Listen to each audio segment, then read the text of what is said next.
Bismillahirrahmanirrahim. Oke, Assalamualaikum warahmatullahi wabarakatuh. Pertemuan hari ini kita belajar bareng untuk mata kuliah manajemen pemasaran. Pada pertemuan kali ini bahasan kita kaitannya dengan pendahuluan.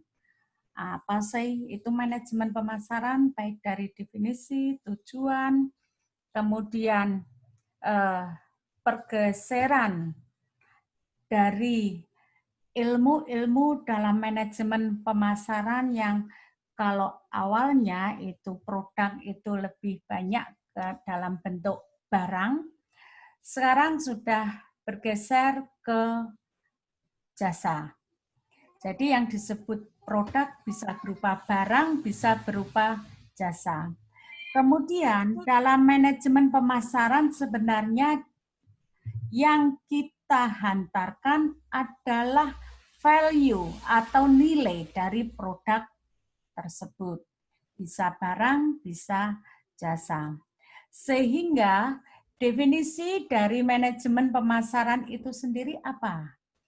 Menurut AMA, American Marketing Association, marketing adalah salah satu fungsi organisasi dan sebuah proses untuk menciptakan, mengkomunikasikan, dan menyampaikan nilai kepada customer, serta untuk mengelola hubungan dengan customer dalam upaya memperoleh keuntungan bagi organisasi. Sehingga di sini arahnya, halo, di silent yang baru masuk biar tidak mengganggu temannya.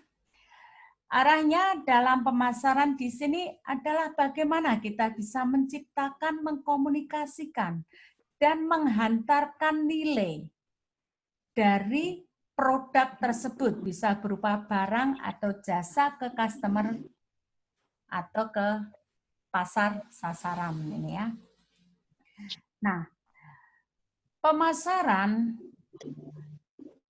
menurut Kotler dan Keller ini itu sendiri sebuah proses sosial di mana individu dan kelompok mendapatkan apa yang mereka butuhkan dan inginkan melalui penciptaan, penawaran, dan bertukar nilai produk serta jasa dengan yang lain. Kegiatan mengidentifikasi dan memenuhi kebutuhan manusia dan kebutuhan sosial, di mana dalam proses tersebut, dalam penghantaran nilai, yaitu untuk memenuhi kebutuhan secara menguntungkan. Ini ya. Sehingga dari Kotler and Keller mendefinisikan tentang manajemen pemasaran adalah sebuah seni dan ilmu tentang memilih target pasar sasaran, mendapatkannya, memelihara, dan meningkatkan customer melalui penciptaan, penyampaian, dan pengomunikasian. Jadi, manajemen pemasaran ini adalah atau marketing manajemen adalah sesuatu yang kompleks, di mana arahnya yaitu menghantarkan sebuah value kepada target pasar kita. Kemudian, apa sih yang dihantarkan itu? Apa sih produk itu? Yang pertama bisa berupa barang, produk barang, ataupun jasa. Bisa ya dibedakan? Barang adalah sesuatu yang bisa diraba, real, dikonsumsi. Sementara kalau jasa ini sifatnya abstrak, dan perbedaan antara barang dan jasa, kalau jasa itu antara produksi dengan saat konsumsi itu bersamaan. Sementara kalau barang enggak ya. Event, pengalaman, orang, tempat, properti, organisasi, informasi, ide, Dan masih banyak lagi di mana produk tersebut bisa diperjualbelikan untuk mendapatkan yang disebut profit atau keuntungan. Ini. Tapi secara garis besar dari beberapa macam itu bisa dikelompokkan produk yaitu berupa barang ataupun jasa, gitu ya. Nah, kemudian siapa yang akan membeli produk yang kita pasarkan? Customer itu siapa? Customer di sini bisa berupa konsumen atau pengguna akhir. Dia mengkonsumsi produk tersebut untuk dipakai. Yang kedua, organisasi. Bisa organisasi bisnis, bisa organisasi sosial atau non-profit, misalnya pemerintah ini. Ataupun pasar global atau pasar internasional. Nah, produk yang dibeli pada customer akhir maupun organisasi maupun pasar global ini berbeda. Mungkin kalau customer akhir bisa dipastikan dia membeli dalam jumlah yang sering. Halo, jangan di voice-nya ya, karena ini saya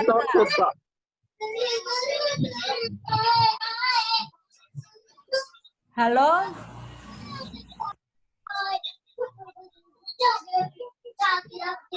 Ini mengganggu rekaman saya. Aduh. Muhammad Noval, Ayu Prestian, ini voice-nya dimatikan. Saya lanjutkan. Jadi, apa yang dibeli oleh halo, mohon suaranya ini dimatikan ya, di silent. Kalau kakak aku dulu, alasan kena malu tahunan, kembrebek. Siapa ya? Muhammad Noval atau rekaman saya rusak nanti. Oke, saya lanjutkan. Jadi,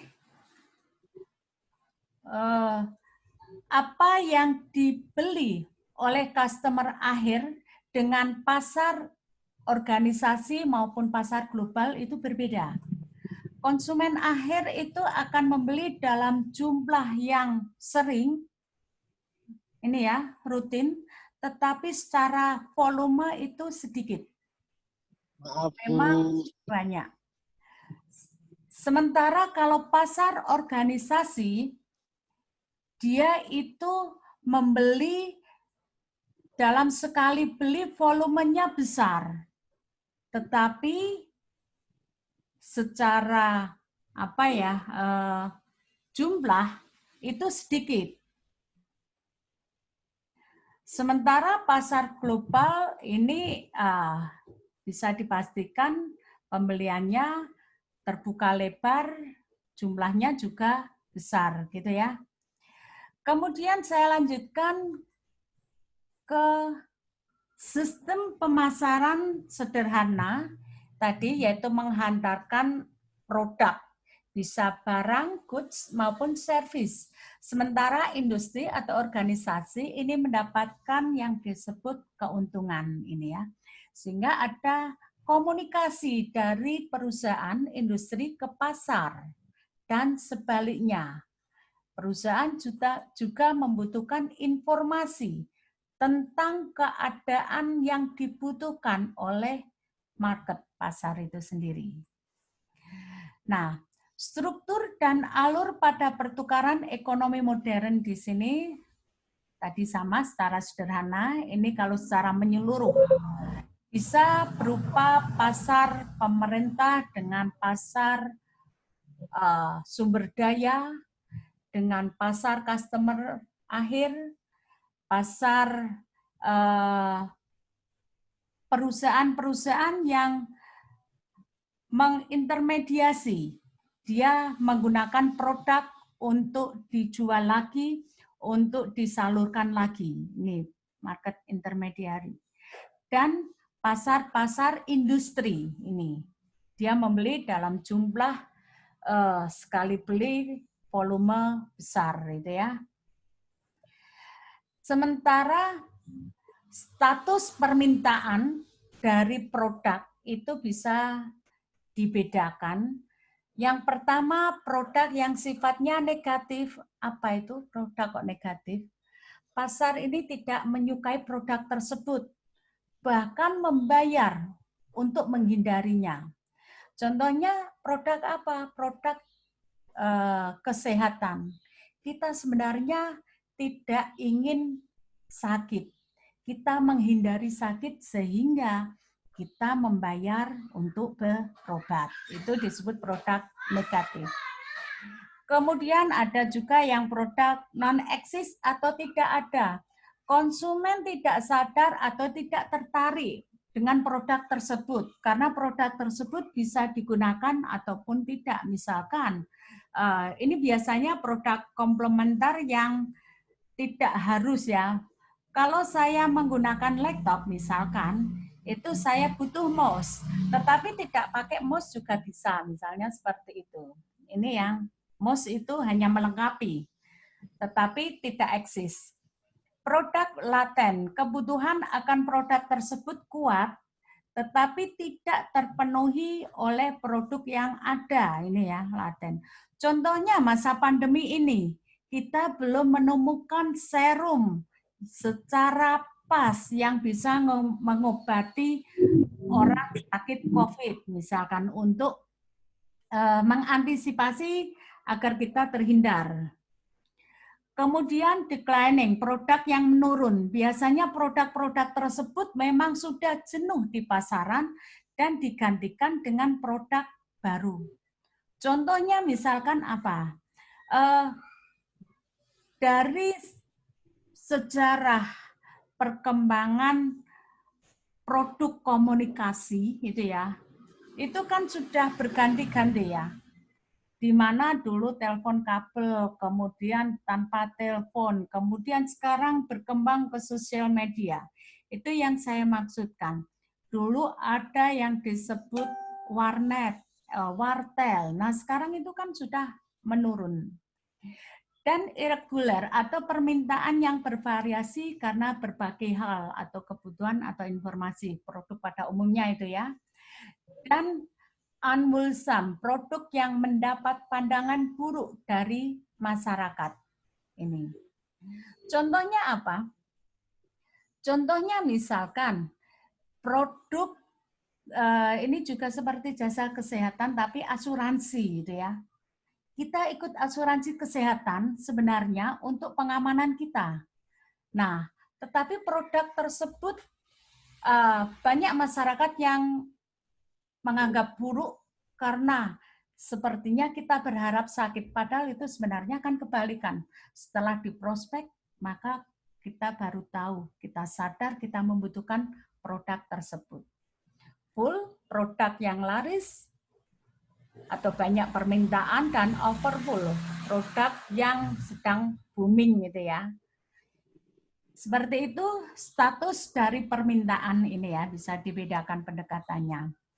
Kemudian konsep pasar ini ya, jika tergantung dari need, keinginan, kebutuhan, want, keinginan, dan demand. Bisa dibedakan ya, apa itu? Perbedaan keinginan, perbedaan kebutuhan, keinginan, dan permintaan.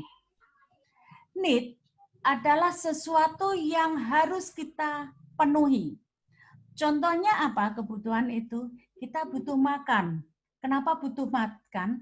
Agar kita sehat, kita fit, bisa berpikir, dan seterusnya. Tetapi apa yang saya makan dengan yang saudara makan, seleranya mungkin beda. Tergantung keinginan masing-masing. Ini ya, want. Itu perbedaan need dan want.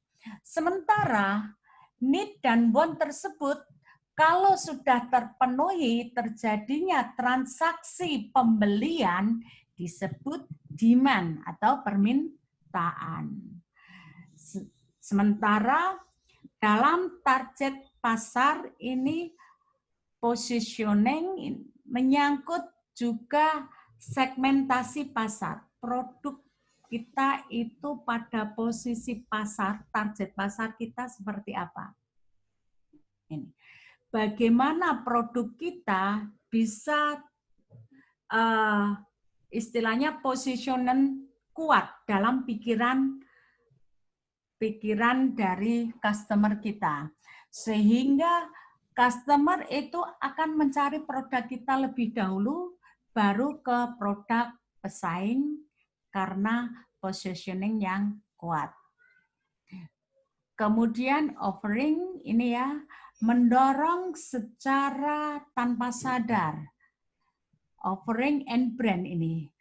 Produk yang mereknya stabil, kuat di pasaran, secara kuat itu akan mendorong kita untuk selalu mencari, mengulang untuk membeli produk tersebut. Dan yang terakhir ada value ini ya. Value dari manfaat apa sih sebenarnya yang akan kita peroleh. Value tersebut yang bisa membuat kita menjadi lebih percaya diri, itu ya. Ini konsep pasar.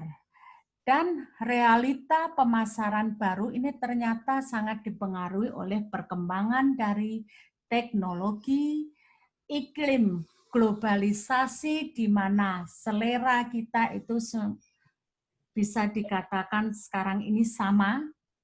Kemudian juga tanggung jawab sosial sehingga pemasaran baru sekarang juga ke arah lingkungan. Bagaimana kita bisa memproduksi barang, memperjualbelikan untuk memenuhi kebutuhan, keinginan sehingga terjadi permintaan, tetapi tidak merusak atau meninggalkan tanggung jawab sosial terhadap lingkungan juga. Nah, perubahan dramatis dari pasar ini pada akhirnya kita menemukan atau bisa juga menciptakan customer baru. Perusahaan mempunyai inovasi atau kemampuan baru, kemudian saluran distribusi semakin beragam, dan perusahaan semakin kompetitif terhadap pesaing. Kaitannya dengan orientasi perusahaan di pasar itu sendiri, ada 5 konsep dalam pemasaran. Yang pertama disebut konsep produksi. Konsep produksi, produk, penjualan, pemasaran, dan pemasaran sosial atau pemasaran holistik ya. Apa itu konsep produksi?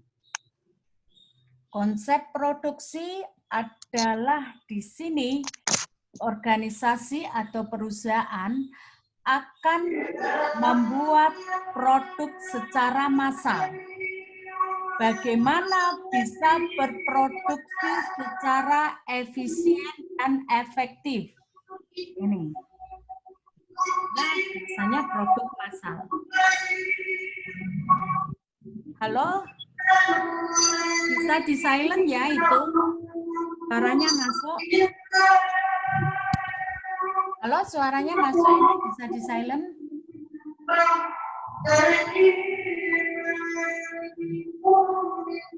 Halo? Suaranya Farid. Farid? Farid? Oke. Kemudian saya masukkan konsep produk. Konsep produk adalah perusahaan fokus menciptakan produk yang kualitas unggul.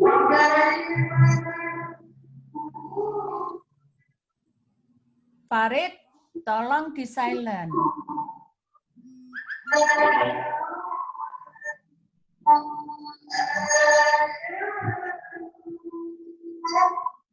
Farid sama Ayu Prestian, ini tolong di silent ya.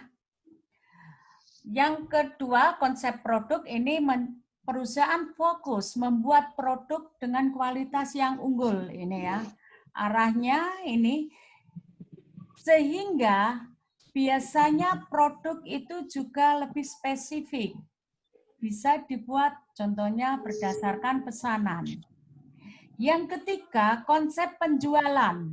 Bagaimana perusahaan bisa merekrut, memiliki tenaga-tenaga sales yang handal, mempunyai quantitative knowledge yang kuat. Ini.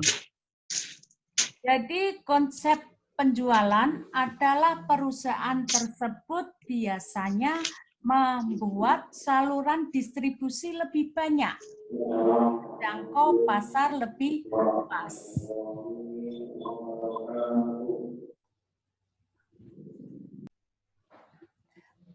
Kemudian yang keempat, konsep pemasaran atau marketing konsep. Konsep pemasaran atau marketing konsep di sini yaitu perusahaan akan fokus bagaimana bisa melayani permintaan pasar sehingga customer pada akhirnya itu mohon Ayu Prestian ini di silent ya, mengganggu ini pada akhirnya. Konsep penjualan di sini, konsep pemasaran ya, marketing konsep. Di sini perusahaan berusaha memasarkan produknya dengan metode, dengan kebijakan-kebijakan marketing yang lebih luas. Tidak hanya fokus ke penjualan, ke volume penjualan.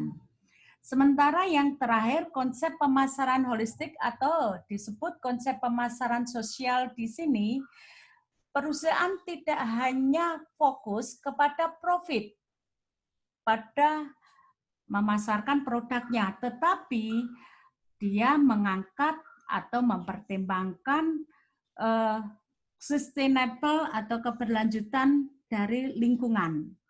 Sehingga sekarang ini green marketing itu mulai berkembang. Ini salah satu contoh dari konsep pemasaran holistik atau pemasaran sosial. Nah, pada akhirnya kita ke marketing mix atau 4P ya. Sebenarnya dari produk barang, marketing mix ini 4P, sekarang bergeser ke jasa sehingga menjadi 7P, bahkan ada mega marketing menjadi 9P itu ya. Nah, saya sebutkan dulu, dalam marketing mix ini ada filosofinya sehingga harus runtut. Kita harus setiap P pertama itu ke P selanjutnya harus runtut. Yang pertama adalah produk. Produk apa yang akan diciptakan, akan dijual, akan ditawarkan ke pasar. Bagaimana proses produksi, proses kemasan, dan lain sebagainya menyangkut ke sana. Setelah produk tercipta, langkah selanjutnya yaitu arahnya ke price. Harga yang sesuai seperti pasar sasaran kita, target pasar kita. Kita ke harga bawah atau harga yang tinggi. Ini kaitannya ke sana.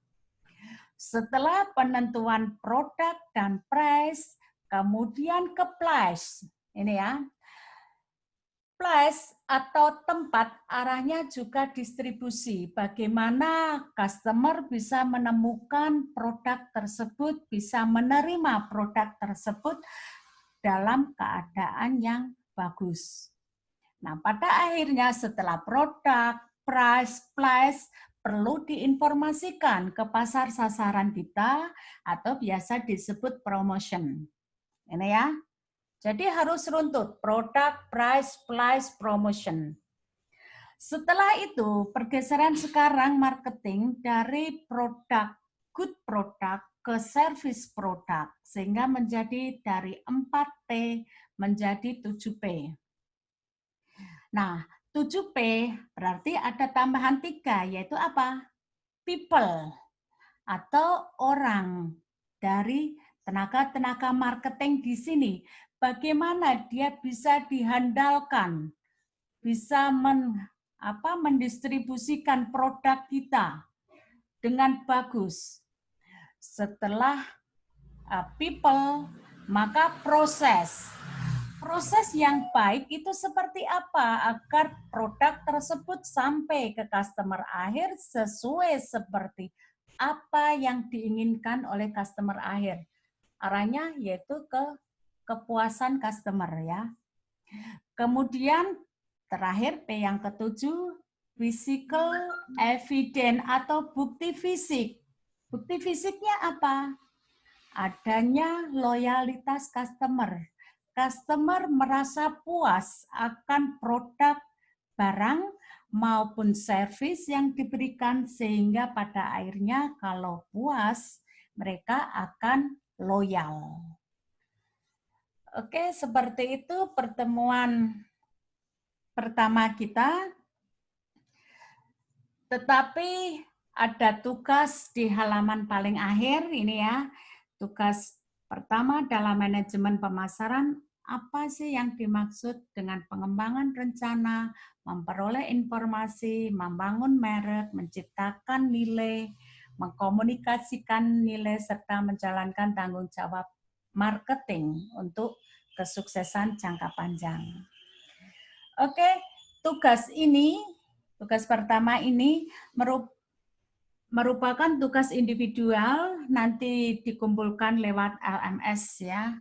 Saya nanti buatkan tempatnya. Oke, terima kasih pertemuan hari ini. Dan saya tutup. Wassalamualaikum warahmatullahi wabarakatuh. Semoga bermanfaat pada pertemuan kita. Waalaikumsalam.